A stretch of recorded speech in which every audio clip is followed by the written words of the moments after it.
Hey guys, this is Issues with Toddy One Skip. I am Toddy One Skip. Welcome back to my channel. Thank you so much for allowing me to be part of your day. I really appreciate it.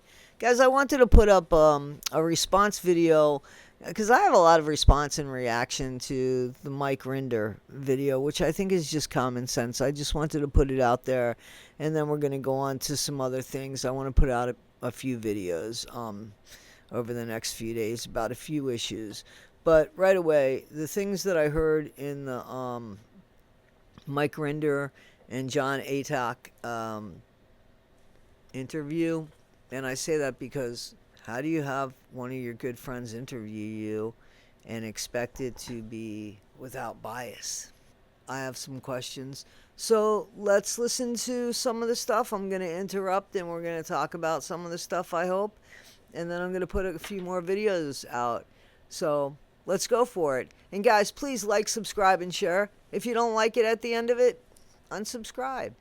Doesn't cost anything. It's not a cult. We don't make you stay. All right, guys. It's come to the point where it's impossible to know everything that happens on a daily basis. So let me move to specific and simple questions. I hate to do this, Mike, because you are my friend, but have you ever criminally assaulted a child? No, No. no, no, I have not ever. I wouldn't dream of such a thing. Exactly. John, I consider that I sort of criminally assaulted my children by having them born into the Sea Org. Honestly, that is, perhaps the biggest regret in my life. Of course. But I have never laid a hand on a child. I have never engaged in any sexual activities with a child. I've never engaged in anything even remotely like that, ever. And let me go on record to say the same is true for me. I have four children. I have never spanked or smacked any of them. I've only raised my voice to them a few times over the years. I believe that there is a sanctity there, that children deserve to be protected. So even shouting at a child, to me, is a wrong thing to do. And the very few times that I've done that, I have apologized to my children for doing it. I am exactly the same, John. I have lost my temper on a handful of occasions with my children, one way or the other, but I always regret it after the fact and apologize. I have never struck them. I never would. It's unthinkable to me. Exactly. Hey guys, so I call BS. You know why? Because we all know that Scientology does not think of children as being sacred or being special or being anything else. They don't. What they consider children and babies are grown adults that are thousands of years old, that have been recycled again and again and again, and they've just come back, and they're not babies. They're not sacred. They're not innocent. They aren't somebody that's inexperienced or anything like that. Nope. You know what Scientologists think of babies. They're just old people in baby bodies. So I'm supposed to believe either one of these people, hardcore Scientologists, never raised their voice or never treated their children, babies, as grown-ass adults? I'm not buying it. Have you ever covered up or in any way hidden a criminal assault upon a child? No, not and not that I am in any way aware of. And I only give that caveat because I like there are thousands and thousands of things that have happened over the 25 years or so that I was involved or engaged in external affairs in Scientology. And there are, thousands and thousands and thousands of documents and reports and people out there. And it is, of course, possible that something happened somewhere and I signed off on something that, was insignificant at the time or seemed insignificant, that then resulted in someone doing something that then resulted in something like this sort of snowball effect. But to my knowledge, recollection, and best memory, I have never been engaged in anything that was covering up child abuse or child sexual abuse in the time that I was in the Sea Organization. So, for the average person, the normal person, if you were to ask them if they've ever been involved in any way, shape, or form, child or child neglect, would most people really would say no? They wouldn't have to think about it and then come up with this caveat of, well, there was so much going on. I worked in a rehab. I dealt with hundreds, if not thousands of kids that came through that place.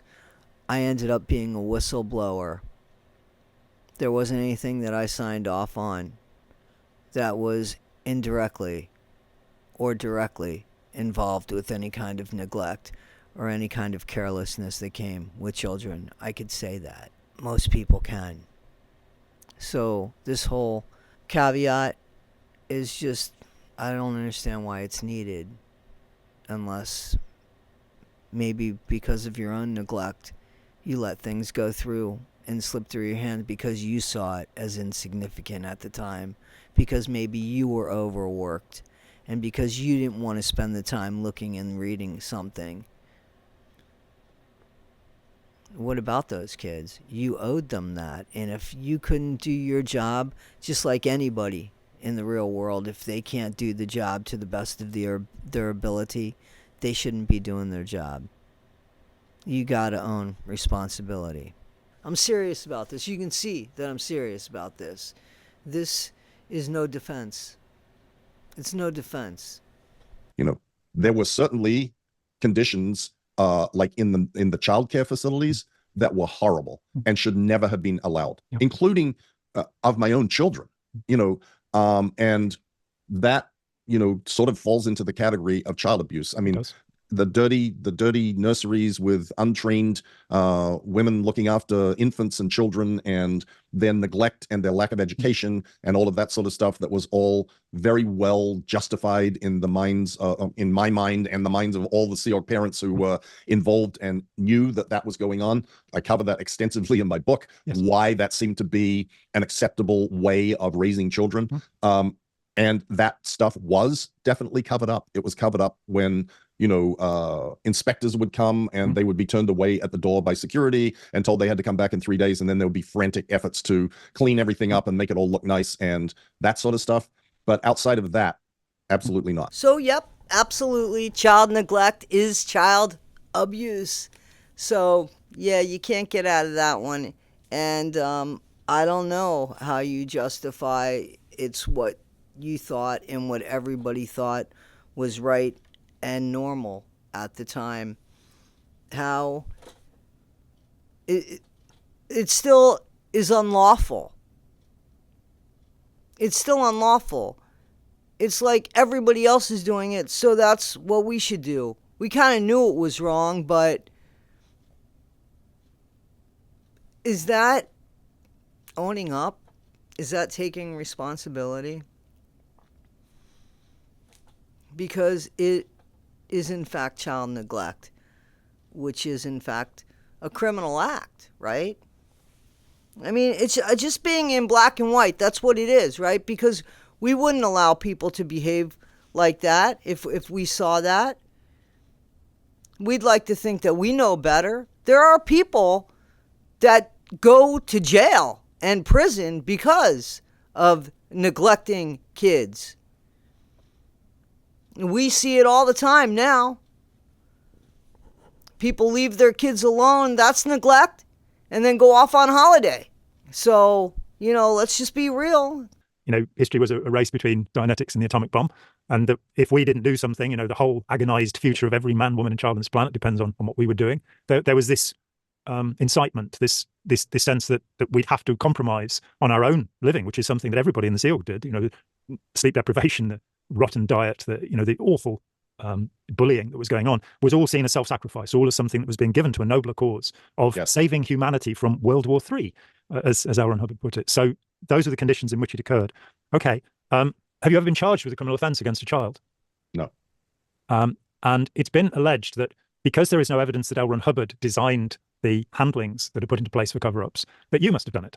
And that's, you know, I, like, I don't know. I don't know what to say about that one, John. That's just like there's a lot of other people that sort of came between me and the L. Ron Hubbard, like Mary Sue Hubbard and Jane Kember and Mo Budlong and all those guys.